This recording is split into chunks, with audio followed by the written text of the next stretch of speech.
Bonjour Magali Dieu, ravie de vous accueillir. Bonjour Valérie. Vous êtes psychopatricienne et coach en gestion du stress, fondatrice de l'association Naître Enchanté.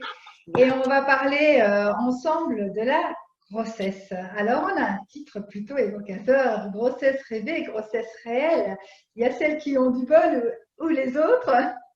Alors, on vit toutes les grossesses de manière différente. Il y a celles qui sont en pleine plénitude, d'autres qui le vivent avec des expériences, avec plus les désagréments. On entend toujours les expériences. Il suffit qu'on croise quelqu'un dans la rue et qu'on dise «Ah, vous êtes enceinte» et qu'il nous raconte comment ça s'est passé pour lui avec des expériences plus ou moins positives. Donc, on va essayer de parler de la grossesse ensemble et de faire un peu le point là-dessus. Volontiers, avec grand plaisir. Alors, est-ce que si tranché que ça, et comment sont les sortes de grossesse? Ça dépend de chaque femme, j'imagine. Absolument, ça dépend de chaque femme, mais il y a quand même des points communs, il y a quand même des choses qui reviennent. Et on va partir, si vous voulez bien, du postulat que une grossesse désirée est une grossesse rêvée par définition. Donc, toutes les femmes, quand elles tombent enceintes, si ça a vraiment été leur choix, elles sont dans le bon groupe, c'est-à-dire que c'est une grossesse rêvée. Et puis après, quand on va les interviewer, j'en croise beaucoup évidemment dans mon cabinet, on a des femmes qui restent dans le groupe grossesse rêvée alors qu'elles ont plein de bobos, les nausées, les douleurs musculaires, etc. Mais elles restent dans l'émerveillement et dans la grossesse rêvée. Et puis on a des femmes qui ont très peu de bobos et qui basculent dans la grossesse, on va dire, galère. Donc, là, on peut s'apercevoir en fait que c'est plus une sensation et c'est ça qui est intéressant, c'est comment on peut rester dans un groupe et comment on peut basculer dans l'autre. Et voilà, donc du coup, je pourrais être un peu tranchée, mais on va voir à la fin de la demi-heure que finalement, il y a moyen d'être un peu des deux, de toute façon. Alors, j'imagine que chaque personne vit. Bon, on a eu un entretien avec Boris Cyrulnik qui nous a expliqué que la manière dont on était accueillis dans les 1000 premiers jours de bébé allait faire ce climat de sécurité, ce lien d'attachement, et pouvait jouer dans le développement de l'adulte au devenir, dans la manière dont on percevait les choses, entre ceux qui vont voir le verre toujours à moitié plein ou ceux qui vont voir le verre toujours à moitié vide. Donc, il y a une histoire interne de chaque femme, etc. Il y a ce côté-là qui est en cours depuis déjà 20, 30 ans, etc. Donc, peut-être pas facile de changer à avoir toujours le verre à moitié plein alors qu'on a une tendance plutôt à avoir le verre à moitié vide. Comment on fait? Absolument. C'est bien pour ça que la parentalité, ça se prépare déjà en amont. C'est pas au moment où l'enfant arrive que tout d'un coup on bascule dans, on va avoir tous les gestes et toutes les pensées. Non, parce que ben l'accouchement c'est un passage initiatique. Donc je pense que vraiment les bons comportements ou se rendre compte que simplement il faut juste un petit réajustement, c'est pendant la grossesse que ça se passe. Et donc c'est vraiment pas du tout une perte de temps que de construire l'équipe parentale en amont de l'accouchement. Voilà. Alors, j'aime bien le mot équipe. Et tout un village pour accueillir un enfant, c'est bien ça. Et il y a l'équipe, et il faut créer l'équipe autour de soi. Parce que toute seule, c'est compliqué dans nos vies actuelles. Et il ne faut surtout pas avoir ce sentiment d'isolement.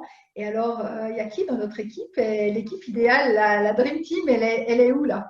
Alors justement, il y a équipe et équipe, c'est-à-dire il y a équipe et entourage, c'est-à-dire que l'équipe, elle se construit, l'entourage se construit parce que sinon on peut avoir ce que j'ai pointé, Valérie, c'est qu'en fait, beaucoup de femmes basculent de l'accouchement rêvé ou de la grossesse rêvée à la grossesse, je dirais, galère. C'est souvent des femmes qui subissent leur entourage. Alors, des entourages, il y en a, j'en ai pointé quatre. Hein. Il y a l'entourage médical, il y a l'entourage amical, familial et je vais rajouter commercial. Cet entourage commercial, il a beaucoup de poids aujourd'hui parce qu'on va essayer, justement, la femme est dans son moment rêvé et on va lui proposer plein de choses et elle peut vraiment se perdre. Heureusement qu'il y a des salons comme le vôtre où justement les femmes et les hommes peuvent vraiment prendre le temps de regarder ce qui leur convient, à quel moment on a des choses qui peuvent leur paraître superflues et qui les perdent et des choses qui leur sont proposées, qui leur paraissent essentielles. Et donc, je pense que l'entourage se construit pendant la grossesse, avec qui je fais confiance. Et je vais vous donner un exemple, vous allez comprendre tout de suite. L'entourage médical est très, très précieux, c'est-à-dire vraiment prendre le temps de choisir son gynécologue, par exemple.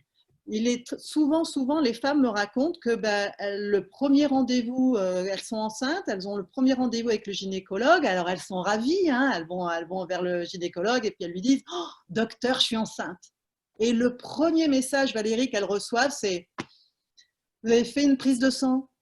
C'est-à-dire, qu'est-ce que reçoit la femme? Elle reçoit une personne, un sachant, qui ne la croit pas et qui, en plus, la prend vraiment pour un peu une nunuche, c'est-à-dire qu'il n'y a pas, comme si la seule vérité, c'était le test biologique. Alors qu'en fait, et ce qu'on est en train de lui envoyer comme premier message, et partout, tout le temps, elle va avoir souvent ces messages-là du côté de la médecine, c'est que son simple ressenti ne suffit pas et qu'on ne peut pas faire confiance au ressenti de la femme. Et ça, c'est très compliqué pour après, nous, quand on arrive derrière, pour renforcer la confiance en elle. Parce que en message, je dirais, souterrain, on n'a pas arrêté de lui faire des tests et des tests et des tests qui sont très, très bien, hein, qui protègent et qui anticipent les problématiques de la grossesse, mais qui en même temps lui renvoient le message qu'elle est insuffisante et surtout pas fiable. Alors, comment on choisit un bon gynécologue? Ça, c'est une bonne question. Alors, comment on choisit un bon gynécologue? Ah ben, avec un gynécologue où ça passe, où par exemple, on se sent capable de lui dire, vous savez, quand vous m'avez fait les yeux au ciel, etc., ben moi, ça m'a mis en insécurité. C'est-à-dire, soit on se sent capable de lui dire ce qu'on a ressenti, soit c'est avec l'intuition. On ne met pas assez de valeur sur l'intuition des femmes. Cet homme, je ne sais pas pourquoi, je ne me sens pas bien ou je ne le ressens pas. Et des fois, elles osent le dire à leurs compagnons, mais c'est tout. Et elles vont continuer à y aller. Et je pense qu'aujourd'hui, il y a suffisamment de gynécologues pour pouvoir aller en voir 2 ou 3 et puis et s'accompagner pour tout. Ou alors, s'il n'y a pas la possibilité du choix, vraiment compenser avec un ostéopathe, avec quelqu'un qui nous fait du bien et qui, lui, peut tout entendre et qui va faire un contre-discours. Par exemple, il va lui dire, rappelez-vous que vous avez la connaissance. Le personnel médical a le savoir, mais la femme enceinte a cette fameuse connaissance millénaire que nous, on ne sait pas qu'on a, mais que le corps a depuis des générations et à un moment donné, le corps sait mettre au monde. Hein. C'est nous, nos freins, nos peurs où on met beaucoup de doutes et puis on nous met beaucoup de doutes. Alors voilà, il y a aussi l'entourage amical par exemple. Il y a toujours les copines qui elles sont tellement contentes d'avoir mis au monde les premières, donc elles vont faire des commentaires. Ah, tu verras, c'est ci, c'est ci, c'est ça. Ah, tu verras, c'est ci, c'est ça. Donc de toute façon, que ce soit des commentaires hyper optimistes ou des commentaires hyper pessimistes, ça met une pression de dingue à la femme qui va mettre au monde. Donc, si j'ai un conseil à donner, c'est d'être à l'écoute de soi et pas à l'écoute de l'extérieur et de se protéger. La période de la grossesse est une période où tout se passe à l'intérieur et donc ça, il faut vraiment l'honorer. Il faut prendre des plages de recueillement ou justement avec des lectures qui sont super chouettes, qui donnent envie de mettre au monde, avec de la musique. Il faut se chouchouter. C'est pas, voilà, il ne faut pas se prendre au sérieux, mais il faut prendre au sérieux ces 9 mois de très, très grande transformation qui vont leur permettre de passer quand même un passage initiatique le plus merveilleux possible. Bon, alors, on se fait confiance, on s'entoure de personnes positives. Oui. Même dans ses amis, etc., on a le droit de dire, écoute ton histoire, elle est certainement fabuleuse, mais moi aujourd'hui, j'ai pas vraiment envie de l'entendre. C'est ça. Et puis, on choisit justement ses praticiens et son équipe médicale. Est-ce qu'on peut parler de la sage-femme aussi? Parce qu'on a parlé du gynécologue, mais la sage-femme, elle a un rôle quand même Ah incroyable. moi, je pense que de toute façon, la grossesse est gérée par une sage-femme. Je pense qu'il vaut mieux si on devait faire un choix, je me ferais accompagner par une sage-femme et je n'ai pas besoin du gynécologue. Par contre, le gynécologue, il va vraiment avoir un manque par rapport à la grossesse. La grossesse est une affaire de sage-femme. Donc, vous avez, je pense que ce qui est très important, c'est comment on choisit sa sage-femme. C'est-à-dire qu'il y a des sages-femmes qui font des accompagnements dits global, c'est-à-dire qu'elles ne vont pas simplement vous expliquer ben voilà, comment l'enfant descend, voilà, c'est une préparation qu'on va dire physiologique. La femme, elle a besoin qu'on lui parle grossesse en globalité, c'est-à-dire qu'on parle aussi de l'allaitement, qu'on parle de la relation de couple, qu'on parle de qui elle est, de sa transformation. Et ça, les sages-femmes, ben, vous avez énormément de préparations différentes avec l'autonomie, avec la sophrologie. Et nous, Naître Enchanté, on fait une préparation, enfin, ce n'est pas une préparation, c'est un entraînement. C'est vraiment un entraînement en lien avec la naissance et on le fait en complémentarité des sages-femmes. Je travaille avec souvent des autonomistes. Tous nos outils sont complémentaires. Il n'y a aucun outil qu'utilise la sage-femme parce qu'on n'est pas sur des champs, on est sur des champs complètement différents. Nous, on est sur le coaching et sur des outils très, très, très pragmatiques qui est un mélange d'auto-hypnose, de vibration et beaucoup de coaching sur comment le couple peut appréhender la naissance en couple. Alors justement, on en vient à l'entourage familial. Là, le couple et l'entourage familial. Donc, il y a le partenaire, le père, le conjoint, qui a son rôle, qui doit trouver sa place dans cette grossesse, pas toujours facile. C'est pas lui qui porte l'enfant, difficile peut-être au début pour lui de voir les implications que ça peut avoir, de se rendre compte, de concrétiser le fait de devenir père. Et puis, mère, belle-mère, sœur, tout ça, on fait quoi avec tout ça? Ça peut super bien se passer, comme avoir des tensions qui ressurgissent à ce moment-là, parce que c'est une période de la vie particulière.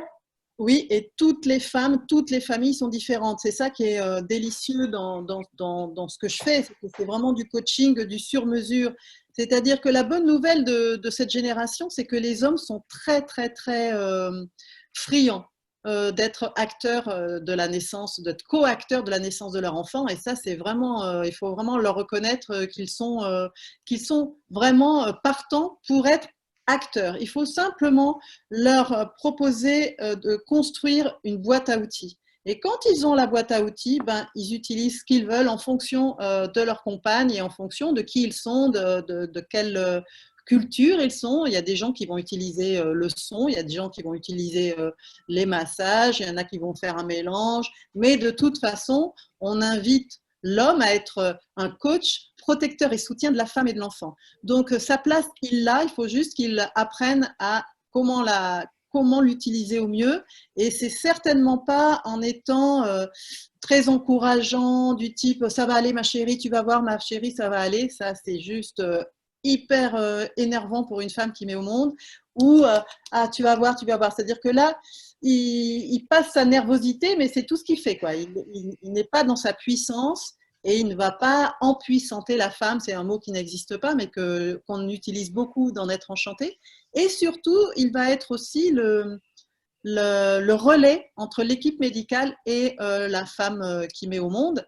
Et ça, c'est très, très, très important que ça ne soit pas la femme qui est en train de mettre au monde qui réponde aux questions des équipes médicales. Et donc, le père fait le lien pour qu'elle puisse rester dans son monde, dans son état modifié de conscience et être complètement en lien avec son bébé. Et c'est au père d'être complètement en lien à la fois avec les équipes médicales et à la fois avec sa femme. Donc, c'est très précis. C'est pas compliqué, mais c'est très, très précis. Ah oui, mais ça veut dire que le papa, il assiste. Il y en a qui, c'est compliqué pour eux. Alors, il y en a qui n'assistent pas, il faut surtout pas le forcer, hein. Par contre, on va inviter la maman à être avec une personne ressource. Ce qu'on appelle une personne ressource, c'est la personne affective. Donc, on a des doulas, ça peut être la mère de la maman, ça peut être sa sœur. Et effectivement, là, ben, il faut bien choisir la personne qui va vous accompagner pendant la naissance. Et puis, c'est pas rare, ça m'est arrivé sur un de mes 5 accouchements, il peut y avoir une envie de traverser la naissance toute seule. Moi, il y a eu une des naissances où j'avais une véritable envie de faire une traversée en solitaire, comme Florence Artaud et son voilier. Et j'ai eu la chance d'avoir un compagnon compréhensif qui a accepté et qui a voulu aussi, lui, s'est dit, bon, bah alors du coup, je vais vivre l'accouchement de mon grand-père qui, lui, a fait les 100 pas dans le couloir et il a accepté cette chose-là. Et du coup, j'ai pu vivre ma traversée en solitaire, ce qui a été extraordinaire pour moi. J'avais besoin de ça à ce moment-là pour me dire je l'ai fait. Et c'était super. Donc, vous voyez bien qu'il faut ajuster à tout moment. On est différent. Et ce qui est très précieux, c'est qu'on puisse entendre les projets des uns et des autres et de trouver, son chemin. Son chemin, son compromis avec les désirs des uns et des autres, tout en respectant d'abord pour la maman son propre chemin, parce que c'est elle qui donne la vie. Donc, écouter les uns et les autres, leurs projets, je pense aux mamans ou aux belles-mamans qui peuvent peut-être vouloir être peut-être un peu trop présentes Oui, aussi, etc. Il faut peut-être aussi respecter, les écouter, je l'entends, etc. Mais mon projet, c'est celui-là. Je t'intègre de cette manière-là parce que pour moi, c'est important que tu aies cette place-là, mais c'est cette place-là et j'y mets une limite. absolument, Valérie, c'est absolument vrai. C'est-à-dire que j'ai très, très souvent des couples qui me demandent, voilà, on voudrait s'offrir les 3 premiers jours, on voudrait que personne vienne à la maternité et que nos familles viennent après. On ne sait pas comment leur dire parce qu'on ne veut pas les blesser. Et du coup, on travaille vraiment cette communication non violente pour que personne ne se sente blessé, personne ne se sente rejeté. Mais c'est une vraie demande aujourd'hui qui revient très, très souvent.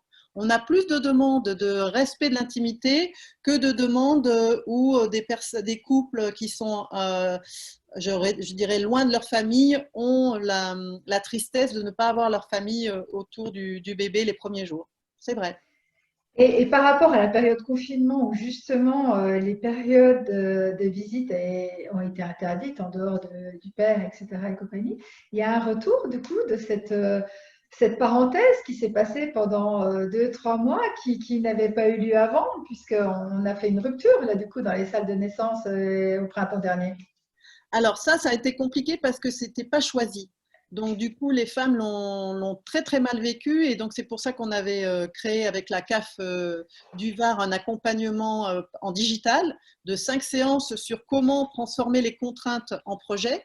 On a eu 400 couples pendant les 2 mois en digital pour les amener à créer. Voilà, qu'est-ce que vous pouvez créer pour rester en lien et pour rester dans l'émerveillement, pour qu'il n'y ait pas ce chagrin soit qu'il y ait personne dans la chambre, soit voilà. Donc il faut faire des changements de croyances, des changements de rêve et de réorienter un rêve pour qu'il soit aussi beau que le premier.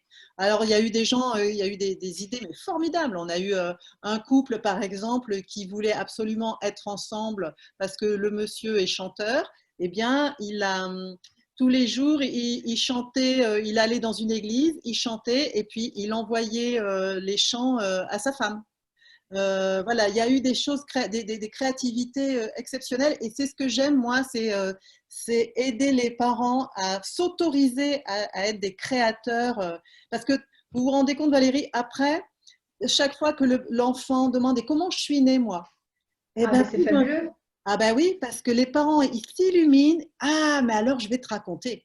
Et alors, ils racontent un moment de poésie extraordinaire. Et du coup, ben, l'enfant, il grandit avec ça. Et très souvent, bon, alors après, vous prenez le risque que l'enfant le demande 1 fois par semaine, hein, parce que c'est tellement chouette. Mais lui, ben, il est tout content parce qu'il a pris une place poétique, poétique. Et aujourd'hui, dans ce monde ultra technique, c'est une vraie cerise sur le gâteau, quoi. Alors, du coup, on se concentre sur ses envies. C'est un projet la naissance qu'on détermine en amont. On discute évidemment avec le conjoint mais plus largement autour de nous sur comment insérer les différentes personnes dans ce projet de vie, mais en se faisant confiance en soi avec ses propres valeurs. Entourage médical, entourage amical, entourage commercial. Il n'y a pas de parents parfaits, je rappelle à tout le monde. Entourage familiale, Donc, une fois qu'on a fait toutes ces valeurs, etc., la grossesse se déroule, je vois mon ventre grossir, etc. Je suis à l'affût de chaque sensation. Et j'ai imaginé une grossesse, je me suis fabulée avant de tomber enceinte, et ça ne se passe pas comme je l'avais imaginé, en fait. Je ne ressens Absolument. pas les mêmes choses. Ok, je ne ressens pas les mêmes choses. Ben, en fait, là, la maman, elle a une opportunité exceptionnelle, c'est d'être parent avant d'être parent une fois que l'enfant est né. Moi, je considère qu'on est parent dès que la conception a eu lieu, hein. Et du coup, qu'est-ce que c'est qu'être parent, Valérie? Ben, pour nous, pour Naître Enchanté, c'est une capacité, une compétence à être le plus rapidement possible capable de transformer nos contraintes en projet.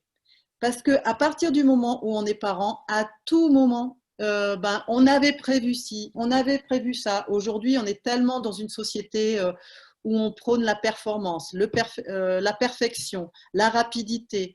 Du coup, les parents, ben, ils sont tellement chouettes, ces parents qui ont prévu la super crèche, le super cosy, etc. Et puis, tout le temps, tous les jours, il se passe des déconvenus, c'est-à-dire que ben, à la rentrée, la directrice de la crèche lui dit ben, écoutez, on a un problème, madame, on ne pourra pas vous prendre votre bébé maintenant parce qu'il y a un décalage, etc. Donc, si nous, on n'apprend pas le plus tôt possible à transformer nos contraintes en notre projet pour que la joie continue à être là, bah, du coup, je rencontre beaucoup de parents qui sont responsables, hein, il n'y a pas de souci, ils sont au top dans leur responsabilité de parents, mais j'en rencontre beaucoup moins qui sont dans la joie. J'ai beaucoup de parents qui sont limite en burn-out. Et donc là, ben, je pense que c'est très important le plus tôt possible de savoir transformer les contraintes en projet. Donc, ce que vous me citez, Valérie, c'est-à-dire que ben, il y a, je vais dire n'importe quoi, un diabète prégestationnel, on est déçu, ça demande ça, il y a des contraintes, etc. Ben, comment on peut, une fois la déception et une fois la déception dépassée et une fois l'acceptation là, comment on peut, ben, qu'est-ce qu'on peut imaginer de mettre en place pour que ce diabète soit le moins intrusif possible. Mais vous voyez bien que c'est une posture de parent déjà. Une posture de parent. Et là, l'entourage est d'autant plus, du coup, important autour, parce que si on l'a bien préparé en amont, il va être là en contre-filet, justement. C'est Boris Cyrulnik qui nous disait que dans nos sociétés aujourd'hui, la femme enceinte était de plus en plus seule, quelque part, avec toutes ces contraintes et cette charge mentale qui pèse sur elle, avec les contraintes de la vie d'aujourd'hui, et que du coup, il ne fallait pas la laisser seule. Et on revient à cette histoire d'équipe, d'entourage, pour aider à passer les éléments qui peuvent être, sans parler de maladie ou tout ça, ou même des déceptions dans le dialogue, etc. Avoir cette équipe autour pour jouer le côté aussi atterrissage et on reste mobilisé et on est en projet et du coup, on n'est jamais seul. Et pour limiter ces risques de burn-out, aujourd'hui, on se rend compte que le burn-out parental existe vraiment et est important. Oui, je voudrais juste faire une parenthèse sur cet entourage parce qu'il y a un entourage qui est permanent, donc où la femme enceinte n'est jamais seule, mais un entourage solitaire, je dirais, ce sont les réseaux. La femme à tout moment est en lien avec les réseaux et justement, je voudrais vraiment insister là-dessus, c'est de choisir ces réseaux.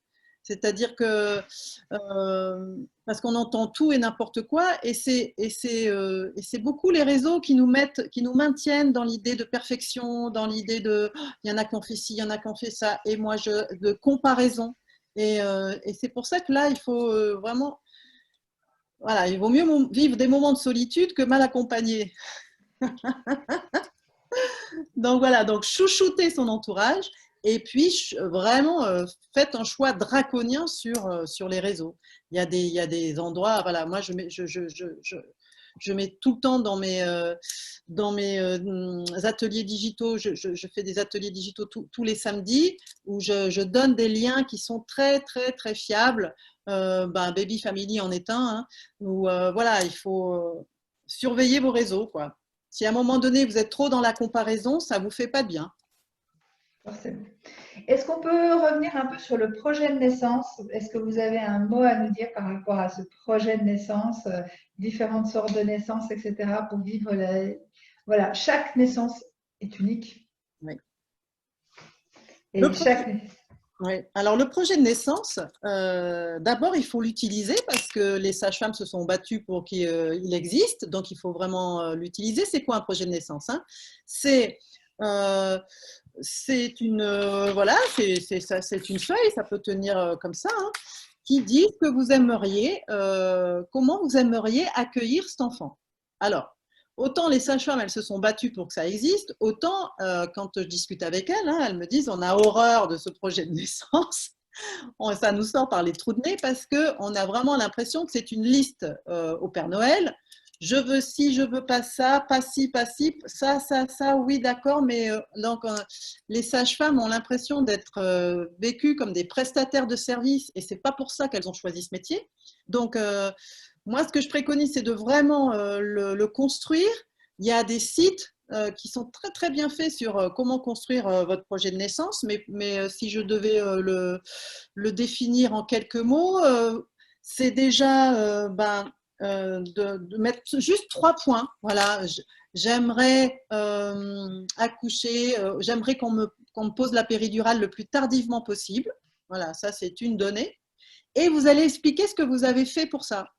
Et pour ça, j'ai fait de la sophro, j'ai fait naître enchanté et mon mari va faire des sons. Alors ça, ils adorent parce qu'ils se disent, tiens, c'est une personne, c'est un couple qui a un projet et ils se sont donné les moyens de. Du coup, vous allez vraiment inspirer énormément de respect et ils vont faire le maximum pour, pour être partenaire de votre projet. Cette liste, comment vous allez faire? Vous allez d'abord faire une première liste avec tout ce que vous avez envie et pas envie. Donc ça, c'est déjà un problème, Valérie, parce que quand c'est une première naissance, on ne sait pas de quoi on a envie, de quoi on n'a pas envie, puisqu'on ne l'a jamais vécu. Donc c'est pour ça qu'on va sur les réseaux, c'est pour ça qu'on essaie de se renseigner. Voilà, donc du coup, hop, il est là. Bah, vous pouvez lire mon livre. Je ne sais pas si vous le voyez écrit. Vous le voyez écrit Et normalement? oui, on le voit écrit normalement. Pour une grossesse, pour une grossesse et une naissance heureuse. Voilà, du coup, j'en parle dans ce livre sur comment construire le projet de naissance. Et puis, vous savez, une fois que vous avez lu le livre, vous voyez vraiment ce que vous voulez, ce que vous ne voulez pas. Vous arrivez à vous positionner. Et puis, avec cette première liste, vous allez voir la sage-femme de l'hôpital et puis vous allez lui dire, ben voilà, je voudrais une péridurale déambulatoire, je voudrais ci, je voudrais ça. Et la sage-femme va vous dire, nous, on le fait déjà, ça, on le fait. Ah, ça, c'est sûr que vous l'aurez, ça, non. Et donc, du coup, vous allez pouvoir barrer tout ce qui est possible et ce qui se fait déjà, ce n'est pas la peine de le mettre sur le projet de naissance. Tout ce qui ne se fait pas du tout, ben, soit vous regardez si en le mettant sur le projet de naissance, ils peuvent faire un effort ou si ce n'est pas possible. D'accord? Et du coup, vous voyez ce qui reste. Parce que dans l'idéal, il faudrait qu'il y ait juste 3 points. 3 points pour que ça se lise très rapidement. Parce que voilà, il va être dans le dossier. Une fois que vous arrivez, on ouvre le dossier et puis ils vont lire. Il faut que ça soit lu très rapidement. Donc, vous avez bien compris, l'idéal, c'est en 3 points, en mettant ce que vous avez fait pour que ces 3 points puissent être le plus atteignable possible de votre côté. Super. On arrive à la fin de cet entretien, Magali. Est-ce que vous avez un mot pour conclure? Ben, mon mot, c'est toujours anticiper. Voilà, je pense que avec ce mot, vous allez être les rois du monde, vous allez être les meilleurs des parents. Anticiper, c'est toujours avoir une longueur d'avance sur le développement du bébé. Vous allez vous régaler et puis vous allez être en alerte sur tous les pièges du doute, du manque de confiance. Rappelez-vous que un bébé à élever, à mettre au monde, en fait, c'est très très simple. Mais bon, la simplicité dans le monde d'aujourd'hui, c'est ça qui est complexe, c'est qu'on est dans un monde complexe, compliqué, donc c'est compliqué d'être simple, mais c'est possible. Et on se fait confiance et on s'écoute. Et Oui, on fait sa team, sa dream team. voilà. Merci beaucoup Magali. On vous donne rendez-vous à tous nos internautes sur la page Maître Enchanté parce que vous allez pouvoir répondre individuellement à toutes les questions. N'hésitez pas vraiment à aller sur les pages des exposants. Ils sont là pour vous accueillir en vidéo, en chat, répondre à vos questions personnelles. C'est l'interaction qu'on vous propose sur ce Baby Web. Il y a les contenus, les lives comme on le fait là maintenant, mais il y a aussi tous les accès avec les intervenants en direct sur leur propre page. Merci infiniment Magali et on se revoit demain. À demain. Au revoir Valérie.